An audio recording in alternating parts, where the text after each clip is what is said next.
ஹரியானா மாநில சட்டப்பேரவைத் தேர்தலில் காங்கிரஸ் ஆம் ஆத்மி கட்சிகளுக்கு இடையிலான கூட்டணி பேச்சுவார்த்தை தோல்வியடைந்தது. இதனால் 20 பேர் அடங்கிய முதற்கட்ட வேட்பாளர் பட்டியலை ஆம் ஆத்மி வெளியிட்டுள்ளது. 90 தொகுதிகளை கொண்ட ஹரியானா சட்டப்பேரவைக்கு அடுத்த மாதம் 5ஆம் தேதி தேர்தல் நடைபெறுகிறது. வேட்புமனு தாக்கல் செய்ய வரும் 12ஆம் தேதி கடைசி நாள். இந்த சூழலில் ஆளும் பாஜகவை வீழ்த்துவதற்காக காங்கிரஸ் மற்றும் ஆம் ஆத்மி கூட்டணி அமைத்து போட்டியிட உள்ளதாக அரசியல் வட்டாரங்களில் தகவல்கள் வெளியாகின. இதற்கான பேச்சுவார்த்தைகளும் நடைபெற்று வந்தன. ஆம் ஆத்மி ஒருங்கிணைப்பாளரும் டெல்லி முதலமைச்சருமான அரவிந்த் கெஜ்ரிவால் சிறையில் உள்ள நிலையில் அக்கட்சி எம்பியான ராகவ் சதா உள்ளிட்டோர் காங்கிரஸ் கட்சி தலைவரோடு பேச்சுவார்த்தை நடத்தினர். ஆம் ஆத்மி 10 தொகுதிகளை கேட்ட நிலையில் 5 தொகுதிகளுக்கு மேல் ஒதுக்க முடியாது என்று ஹரியானா மாநில காங்கிரஸ் தலைவர்கள் திட்டவட்டமாக தெரிவித்தனர். இதனால் கூட்டணியை இறுதி செய்வதில் தாமதம் ஏற்பட்டது.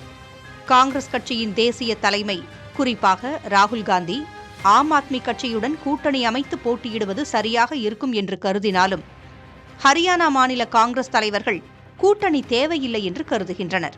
ஹரியானா தேர்தலில் காங்கிரஸ் கட்சி தனி பெரும்பான்மையுடன் வெற்றி பெற்று ஆட்சி அமைக்கும் என்றும் அவர்கள் கருதுகின்றனர். அதேநேரம் டெல்லி எல்லையில் உள்ள குருகிராம் மற்றும் ஃபரிதாபாத் போன்ற பகுதிகளில் தங்களுக்கு ஆதரவு அதிகம் உள்ளதாக கருதும் ஆம் ஆத்மி நகர்ப்புற பகுதிகளில் உள்ள 20 தொகுதிகளில் போட்டியிட விரும்பியது. இந்த கோரிக்கையை மாநில காங்கிரஸ் கட்சி தலைவர்கள் நிராகரித்துவிட்டனர். கூட்டணி பேச்சுவார்த்தை முறிந்ததை குறிக்கும் வகையில் ஆம் ஆத்மி கட்சி 20 பேர் அடங்கிய முதற்கட்ட வேட்பாளர் பட்டியலை வெளியிட்டுள்ளது.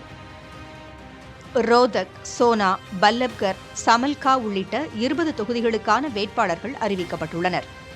விரைவிலேயே மீதமுள்ள தொகுதிகளுக்கான வேட்பாளர்களும் அறிவிக்கப்படுவார்கள் என்று ஆம் ஆத்மி கட்சி வட்டாரங்கள் தெரிவிக்கின்றன. ஆம் ஆத்மி கட்சியின் மாநில தலைவர் சுஷில் குப்தா, ஹரியானா மாநிலத்தில் உள்ள 90 தொகுதிகளிலும் தாங்கள் போட்டியிடுவோம் என்றும், ஹரியானாவில் ஆம் ஆத்மி கட்சி வலுவாக உள்ளதாகவும் தெரிவித்துள்ளார். கடந்த மக்களவைத் தேர்தலிலும் ஆம் ஆத்மி பஞ்சாப் மாநிலத்தில் காங்கிரஸோடு கூட்டணி அமைக்காமல் தனித்து போட்டியிட்டது நினைவு கூறத்தக்கது. புதிய தலைமுறைக்காக டெல்லியிலிருந்து செய்தியாளர் கணபதி சுப்பிரமணியம்.